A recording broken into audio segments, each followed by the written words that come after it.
Hello mga kamamay, no? Dahil 1 year anniversary na po natin, no, na magkakasama, may handog po ako sa inyo, ha? Para sa ating mga followers, no, o sa mga susunod pa na magpapalo sa atin, ha? Aries, no? Simulan natin kay Aries. Ano kayang nakatadhana para kay Aries, no?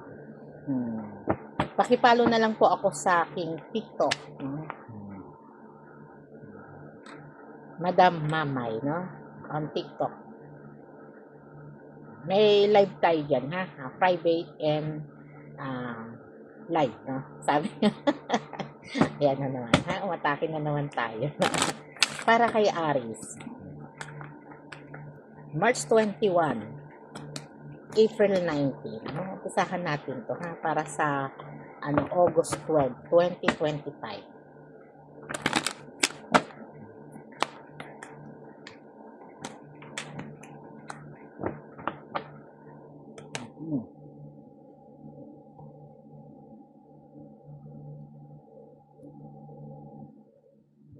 Dito po, no, makikita natin, no, na bukas, no, ito yung innovation, no. Bukas ay tila mabubuksan ng pinto para sa isang bagong oportunidad, no, na talagang magdadala o magpapabago sa iyong tadhana o sa iyong kalagayan, no. At maaari nitong i-connecta, no, sa trabaho, pag-aaral, o isang personal na proyekto na matagal mo nang pinag-iisipan, no? At syempre, may mga babala tayo dito, no? Ito yung sitwasyon na talagang mararamdaman mo, ha? Mag-ingat lamang ng sobra, no? Dahil may posibilidad na uminit ang ulo mo, no? Dahil baka masabi mo na ang mga salitang mga hindi inaasahan na pagsisihan mo po, no? At ang kulay, no? Kulay pula ay magdadagdag po, no? Magdadagdag ng enerhiya sa iyo at maaaring magdala ng swerte ang numero 5, no? At kung may kaibigan na magbibigay ng maliit na bagay o tanggapin mo ito, no? May dalang magandang vibes para sa iyo, no? 'Yun ay isang parang portal, no? Kung ano yung tinanim mo, 'yun po yung aanihin, no? Kaya mas mainam na nagtatanim ng mabuti para kay Aries, no? Gawin lang po yung pinaka mabuti, no? Para hindi sumukli ng bad karma. Okay po, no? Yan po ay para kay Aries. At ito naman ay para kay Taurus, no? Si Taurus.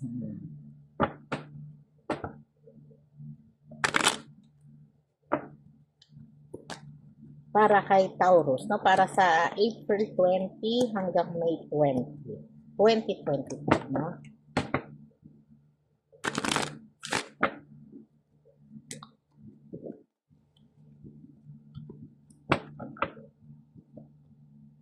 Yan. Divine Masculine at Harvest, no? Ito po, no, maaari pong makatanggap, no, ng isang balita tungkol sa pera o karera, kainaman, ha? Dito po, no, maaaring dumating ito bukas, no, Taurus, ha? Mag-abang-abang ka, no? Baka ito'y lumagpas sa'yo, ha? Maaari kang makahanap ng bagong paraan para mas maging magaang ang iyong gastusin o madagdagan ang kita, no? Sabi nga po dito, ha? Huwag lang hahayaang ipunin o maipon ang mga gawain, ha, dahil baka lumaki at magkaroon po ng pressure, no? At ang pagsusuot ng kulay berde ay maaaring pagsigla, no, ng iyong magandang araw, no? Sabi nga, no, at sa numero naman, no, ay medyo maswerte ka sa bilang 8, no? Sabi nga may lucky charms, no? Kung may lucky charms, gamitin po, ha? Kung makakakita ka naman ng ubas o prutas, no, ito'y makakatulong din po, no? O kung pwedeng bumili ka o kumain nito, no, maaaring magdala ito ng dagdag swerte po sa iyo, ha? Dahil iyon po ay talagang parang napapanahon, no, sa iyong tadhana. Para naman kay Gemini, ha? May 21, June 20, 2025, no? Itong zodiac sign na to ha, para bukas to, no? Medyo na anuhan ko lang.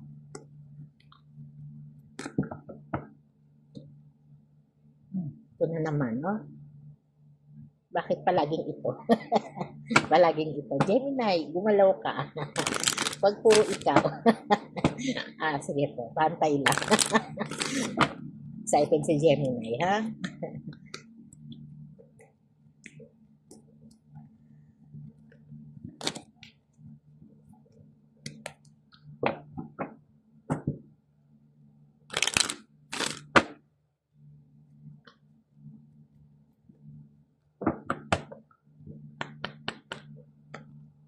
Ayan. Andito pa rin po, no? Para kay Gemini, no? Bukas ay maaari, no, na magkaroon ng mga posibilidad, no, na pagbabago, no, para sa iyong mga koneksyon, ha? Connection sa kaibigan, connection sa pamilya, connection din po sa trabaho o sa mga taong mula sa past, no, na talagang may mga tao, no, maaaring magpakita ng interes na mas makilala ka, no, ng mas mabuti. At baka ito na yung maging simula, no, na magkaroon ka ng isang magandang panimula, no, para sa isang samahan, koneksyon, pakikipagkaibigan, no. At may mga sitwasyon dito na iwasan lang ang sobrang pag-iisip, ha? Baka masyado kang nag-overthinking, no. Iwasan lang din po, no, yung masyadong nagtitiwala, ha? Dito medyo yun lang ang i-adjust mo, no. At pag-iisip ng mga negatibo o pagtanggap ng mga negatibong balita na pwede mong ma-absorb, no? Dahil maaari itong maaari nitong sirain ang iyong maghapon, no? At ito yung maging dahilan, no? Na para mawala ka sa focus po, no? At ang swerteng kulay naman po para sa iyo ay kulay dilaw, no? Ay magbibigay saya at ang numero naman ay numero 3, no? Ay tila magdadala naman, no, ng tiempo na maaari naman pong magpasaya sa iyo sa isang simple o sweet na mensahe na matatanggap mo sa iyong mga mahal sa buhay, no, na mula sa malayo, mula sa iyong puso, no. Sabi nga dito, ha, dito kailangan mo lang, no, na mag-focus sa mga magagandang manifestation, no, para mas maganda at mas maging okay ang iyong maghapon. Ito naman ay kay Cancer, na isinilang noong June 21 at July 22. 2025, ito'y para bukas, ha. In-advance lang natin. Sige.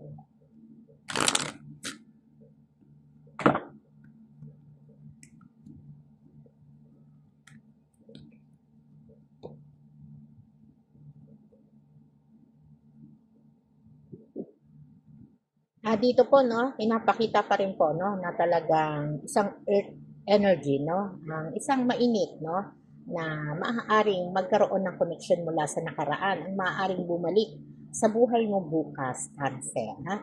Maaaring isang kaibigan o mahal sa buhay, no, na maaari kayong magkausap o biglang magparamdam ng mga emosyon, ha, at doon magkakaroon possible ng clarity, no. At mag-ingat din po, no, sa pagbibigay ng mga ng mga komento, no, dahil maaaring ito ay pagmulan, no, pagmula ng isang mainit na talakayan o pagtatalo, ha. At maging sensitibo po sa mga biro, komento, no, na para sa iba. Siyempre, no, ang maswerteng kulay ay kulay puti, no, na magdudulot ng kapanatagan ng kalooban, no. At ang numero 7 ay magbibigay sa iyo, no, ng tiwala sa iyong sarili. At ang pag-inom ng mainit na tsaa, kape ay maaaring magdala po ng ginhawa o inspirasyon para sa iyo, ha. Okay po. Thank you. Para kay Leo naman, ha. Kay Leo, no. July 23, August 22, 2025.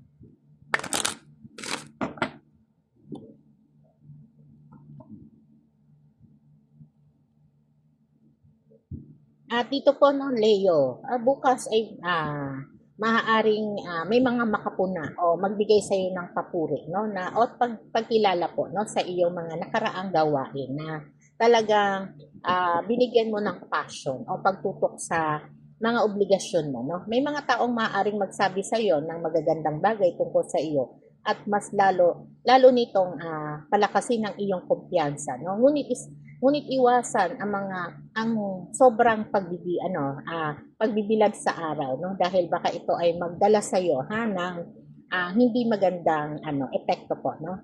At ang kulay na ginto o gold ay bagay po para sa iyo bukas. At ang numero 1 ay magsisilbing gabay lamang, no? At ayun ay magbibigay sa iyo ng tamang direksyon, no? Kung gagamit ka ng mga paborito mong pabango, maaaring magdala ito ng swerte o mga pang-akit, no? Lalo na sa iba, ha?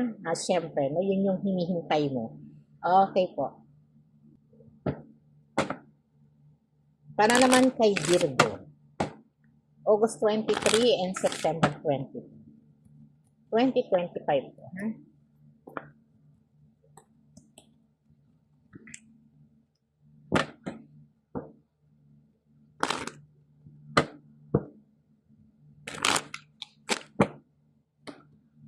Pakipollow na lang po ako sa sa TikTok, no, Madam Mamay. Lagi po kaming live diyan. Para kay Virgo, no? Marami pong nakakapansin, ha? At pumapansin sa iyo, no? Ito yung mga taong parang ayaw kang nakikitang masaya, no? Masaya, pero syempre, huwag mong papansinin yun, no? I-focus mo lang ang iyong sarili sa mga naumpisahan mo, no? Dahil maaaring may mga lalapit na swerte po sa buhay mo, para bukas, no? At ito naman ay magbibigay ng saya rin po para sa iyo, no? At huwag lamang masyadong magpaka-perfecto, dahil baka madagdagan lamang ang stress mo, no? Kaya dito po, no, yun yung mga dapat mong iwasan, no? At ang kulay beige, no, ay magbibigay ng mahinahong enerhiya, no? At habang ang numero 9 ay magdadala naman ng balanse, isang bagong notebook o isang simpleng papel na isusulat mo ang iyong mga ideya na maaaring magdala po ng inspirasyon. Para naman kay Libra, no? September 23, October 22, 2025, no? Ito naman ay din para bukas, ha?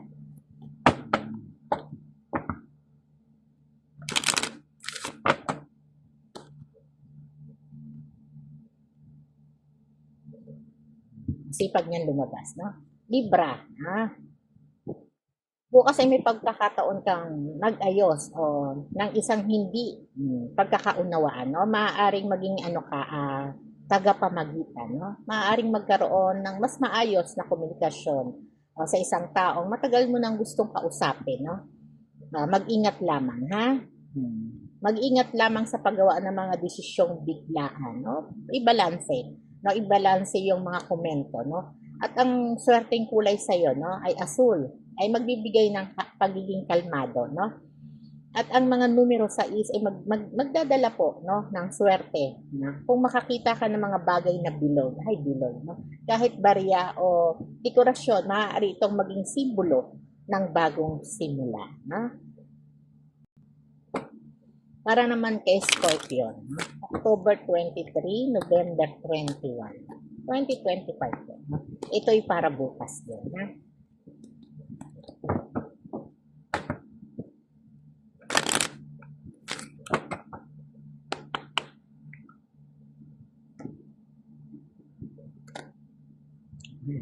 Ganda, no? Ito po, no? Tila magiging intense, no, ang emosyon bukas, ha? Kaya medyo alalayan po, no? May sitwasyon na magtutulak sa iyo na magpakatatag at gagawa ka ng mga desisyon na medyo mabigat, no? At kailangan malinaw ang iyong pag-iisip, no, na ibalanse ang isipan at ang puso, no, para makagawa po, no, ng magandang desisyon. Iwasan ang pakikipagtalo lalo na kung wala namang malinaw na patutunguhan, no? At at ang kulay, no, kulay na itim ay magbibigay po sa iyo ng proteksyon, no? At ang numero 4 naman ay magdadala ng katatagan, no? Isang lumang larawan o alaala ang maaaring magbalik, no, na may dalang inspirasyon para sa iyo, ha? Para kay Sagittarius naman, no? Si Sagittarius, November 22, December 21, 2025 po, no? Sagittarius, kamusta si Sagittarius?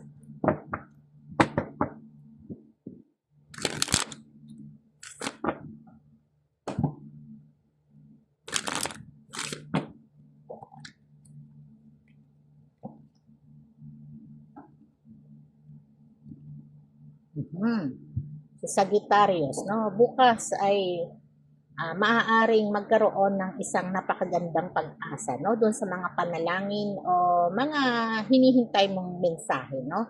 Na may posibilidad na magdala ng positive na enerhiya po ito, no? At magdala ng kasiyahan po sa iyo, ha?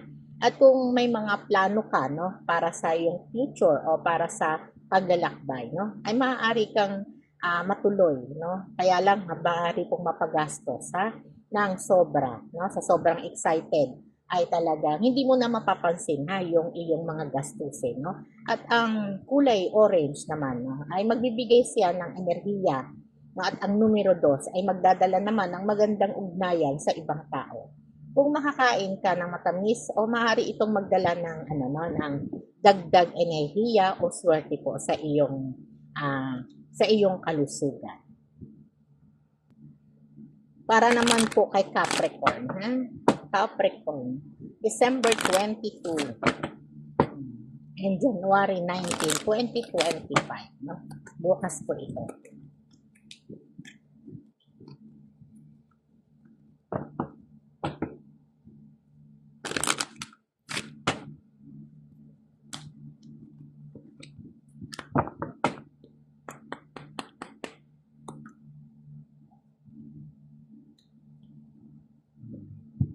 Reverse lahat po, no? At bukas ay may magandang balita, no? Kung ikaw ay may hinihintay na balita, resulta po, no? Tungkol sa iyong career, sa inaplayan o mga personal goals sa buhay, no? Ay maaari kang makatanggap ng napakagandang balita po, no? Na magdadala po sa iyo ng kasiyahan, no? Na maaaring makuha mo po, no? Ito ay sinasama mo lagi sa iyong panalangin o hinihiling, no? At iwasan lang ang sobrang trabaho, ha? Bigyan ang sarili ng pahinga kung kinakailangan, no? At ang kulay gray, no, ay magbibigay ng focus habang ang numero 10 ay magdadala naman ng katuparan ng plano, no? Isang simpleng paglalakad, no, sa labas ay maaaring magbukas ng bagong idea, no? Para naman kay Aquarius na January 20 hanggang February 18. Ay bukas ay magiging magiging maayos ang isipan, no? At balanse naman po ang lahat, no, ng mga desisyon. At maaari kang makadiscover ng mga bagay na magpapalawak ng iyong mga kaalaman, ha? Iwasan lang ang pagdududa sa sarili at hayaang umagos, no, ang creativity. Ang kulay na para sa iyo ay kulay sky blue, no, na magdadala po, no, ng kapayapaan, no? At ang numero 11 ay magdadala naman ng swerte, no? Kung makakita ka ng libro ay maaaring magkaroon po ng interest. Basahin ito na may mahalagang mensahe para sa iyo. Para kay Pisces, no? February 19, March 20. Bukas ay magiging maulan. magiging maulan. Magiging maulan ng grasya. No? Para kay Pisces. Kung may mga bagay, no, na parang pinakasan mula sa kahapon, ha? Ay wag na po itong isip-isipin, no, dahil nagkakaroon po, no, ng negatibong enerhiya pagdating po sa iyong emosyon at mental, ha? At maaari po, no, na makatanggap ng mga bagong kaibigan, bagong mga balita, no, na magdadala po, no, ng malinaw at mahusay na direksyon, no, para sa iyong mga plano, no. Huwag lang hayaang masobrahan ka ng lungkot, ha? Gamitin mo ito bilang inspirasyon, no? At ang kulay na lavender ay magbibigay ng ginhawa. At ang numerong 12 ay magbibigay din ng gabay sa iyo kung magkakaramdam ka ng pagkapagod. Isang maikling pahinga lamang, no? Ang malinaw na makakatulong po para sa iyo. Okay po.